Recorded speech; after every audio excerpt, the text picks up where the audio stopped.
சிவா திருச்சிற்றம்பலம். தென்னாடுடைய சிவனே போற்றி, எந்நாட்டவர்க்கும் இறைவா போற்றி.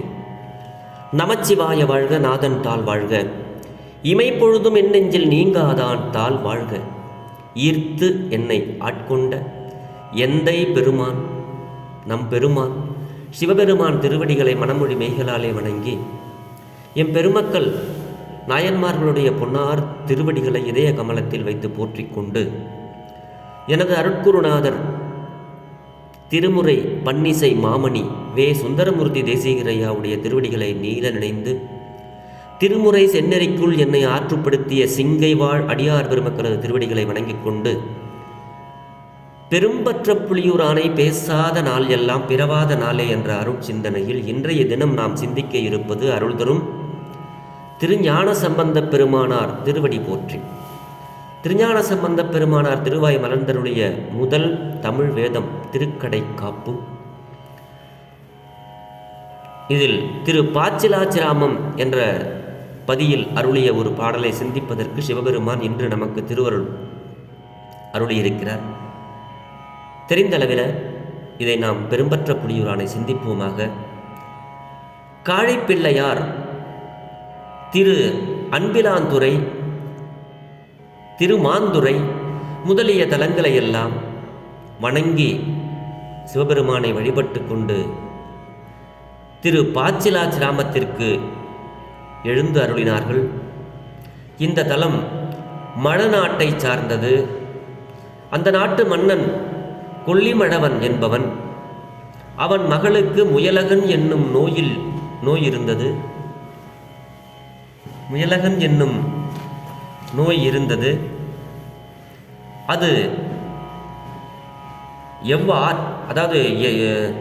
எவ்வாற்றானும் தீருமாறில்லை. அதாவது எங்கே போனாலும் அந்த நோயானது தீர்க்க முடியவில்லை. இப்படி தீர்க்க முடியாததை உணர்ந்த அரசன் தம் மரபின் வழக்கப்படி பாச்சிலாச்சிராமத்து இறைவன் நம்ம சிவபெருமான் திருமுன்பு கொண்டு வந்து படுத்தி கிடத்தி வைத்திருந்தான். அப்போது ஒரு நாள் பிள்ளையார் வருகையை திருச்சின்ன ஒலி கேட்டு உணர்ந்தான். சுவாமி வராங்கன்ட்டு சங்கு சத்தம், வாத்தியம், கையில் வாத்தியம் எல்லாம் அந்த ஒலி கேட்டு உணர்ந்தான். உடனே இந்த மழவன் எல்லா மரியாதைகள் உடனும் எதிர்கொண்டு அழைத்து வந்தான் ஞானசம்பந்தரை. ஞானசம்பந்த பெருமானுடைய திருவடியில் வீழ்ந்து வணங்கினான். திருக்கோயிலுக்குள் அழைத்து சென்றான். திருக்கோயிலை வலம் வந்த காழிப்பிள்ளையார் உணர்வு அழிந்து நிலத்தில் சோர்ந்து கிடக்கின்ற இளங்கொடியை ஒத்த கன்னியை இறைவன் திருமுன்பு கண்டார். இது என்ன என்று மழவனை வினாவினார். அரசன் காழிப்பிள்ளையார் அவரடியில் விழுந்து இறைஞ்சி, இவள் என் மகள், நெடுநாளாக முயலகன் என்னும் நோயால் வருந்துகின்றாள். தீர்க்கும் உபாயம் தெரியாமல் சிவபெருமான் திருமுன்பு சேர்ப்பித்திருக்கின்றேன் என்று தெரிவித்துக் கொண்டார். பிள்ளையார் மனமிறங்கி மாற்றறிவாதரை நோக்கி நம்ம சிவபெருமான் நோக்கி, பிணி தவிர்க்கும் பெரும் பதிகமாகிய துளிவளர் திங்கள் என்னும் இதனை அருளிச் செய்தார். இறைவனை போற்றி நின்றார்.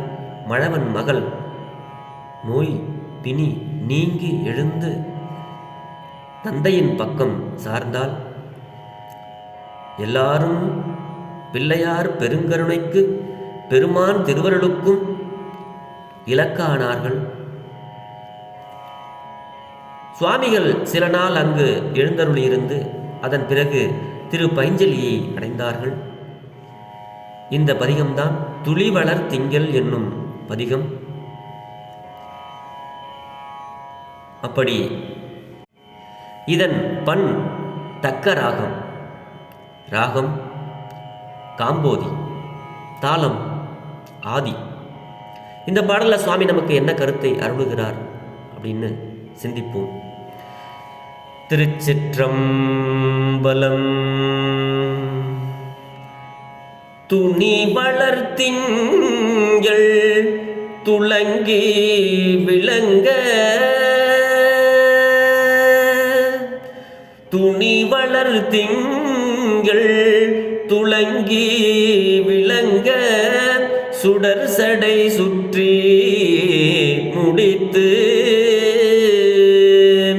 பணி வளர் கொள்கையர் பாரிடம் சூழ, வாரிடமும் பலி தேர்வர்,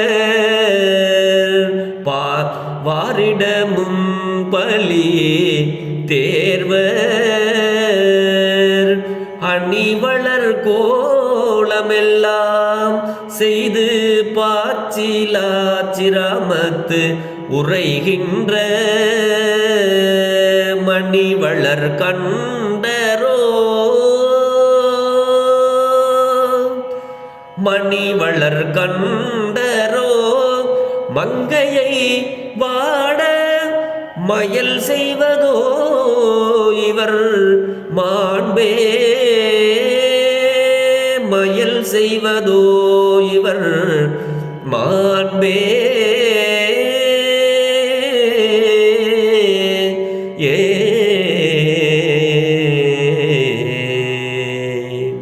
திருச்சிற்றம்பலம். துளி வளர் திங்கள் துளங்கி விளங்க, சுடர்ச்சடை சுற்றி முடித்துங்கிறார் பெருமான். முழு மதியினது கீற்றாக விளங்கும் பிறைமதியை விளங்கி திகழுமாறு அதனை தன்னுடைய ஒளி பொருந்திய சடையில் சுற்றி கட்டி இருக்கிறார். பாம்புகளை அணிந்தவராய் பூதங்கள் தம்மை சூழ எல்லோரிடமும் சென்று பிச்சை ஏற்பவராய் பலி ஏற்பவராய், அதான் பாரிடம் சூழ வாரிடமும் பலி தேர்வார். அடியார்கள்கிட்ட இருக்கிற ஆணவத்தை பிச்சையாக ஏற்பவர் பெருமான். அப்படி அழகிய தோற்றத்துடன் விளங்கும் திரு பாச்சிலாச்சிராமத்தில் உரைகின்ற நீலமணி போலும் கண்டத்தராகி இறைவர் கொல்லிமழவன் மகளாகிய இப்பெண்ணை மயல் செய்வது மாண்பாகுமோ அப்படின்னு சிவபெருமானுக்கிட்ட கேட்கிறார். சிவபெருமானே, உன்னுடைய அடியாருடைய மகள் இப்படி முயலகன் என்ற நோயில் அவதிப்பட்டு இப்படி இருக்கிறது, இது எல்லாருக்கும் வருத்தத்தை கொடுக்கிறதல்லவா? உன்னை வழிபடுகின்ற அடியார்களுக்கு இப்படி ஒரு துன்பம் வரலாமா? ஆகையினாலே இந்த துன்பத்தை போக்கி அடியார்களுக்கு இன்பத்தை அருள வேண்டும் என்று சிவபெருமானாரிடத்தில் விண்ணப்பம் செய்கிறார் காழி பிள்ளையார் ஞானசம்பந்தர். மயல் செய்வதோ இவர் மாண்பே, இப்படி மயக்கம் செஞ்சு இருக்கிறது உங்களுடைய அழகு உங்களுடைய அருளுக்கு தகுமோ அப்படிங்கிறாரு. தவறிழைத்த தன் மதியை தலையில்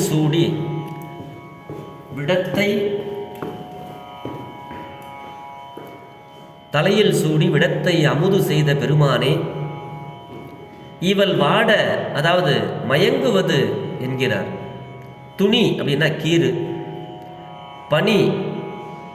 பனிவளர் கொள்கையர், இந்த பாம்புகள் வளர்வதை கொள்ளுகின்ற திருக்கரங்களை உடையவர். பாரிடமும் பூதம் ஆதிடர் ஏற்பார் ஏதலார் என்கின்ற வேறுபாடில்லாமல் எல்லோரிடமும் மங்கை என்றது கொல்லி மடவனது மகளை. அப்படி சொல்றார் சுவாமி. உன்னுடைய அடியாருடைய மகள் இந்த பாச்சிலாச்சிராமத்தில் இப்படி நோய்வாய்ப்பட்டு கிடக்கிறாள். ஆகையினாலே நீங்கள் இந்த நோயை போக்கி இந்த அடியாருக்கு அருளை புரிந்து அவளது நோயை நீங்கள் தீர்க்க வேண்டும் என்று விண்ணப்பம் வைத்தார். விண்ணப்பத்திற்கு செவிமடுத்த சிவபெருமான் இந்த நோயிலிருந்து அந்த பெண்ணை விடுவித்து அரசனுக்கும் மகிழ்ச்சியை கொடுத்தார். அதன் பிறகு அங்கிருந்து திரு பைஞ்சலிக்கு போறார் சுவாமி. இப்படி அடியார் பெருமக்களுடைய அற்புதங்களை எல்லாம் நாம் தெரிந்து கொள்ள வேண்டும்.